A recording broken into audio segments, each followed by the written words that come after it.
Welcome to Kenton's videos. Enjoy the video. In this video, I will explain how to change your Lexus NX 300's air filter.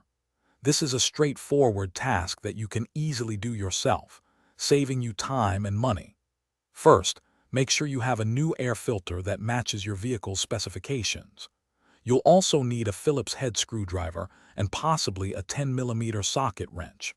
Always ensure your engine is cool and the ignition is off before starting any work under the hood for safety. Now let's find that air filter.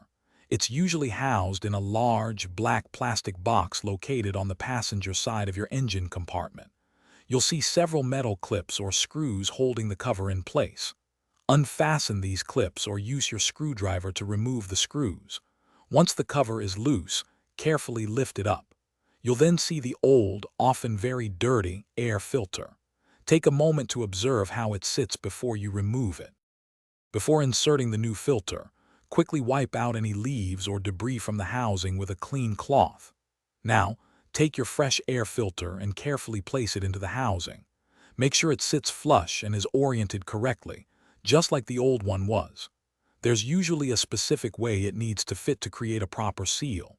Once it's in place, put the housing cover back on, ensuring all clips are securely fastened or all screws are tightened down.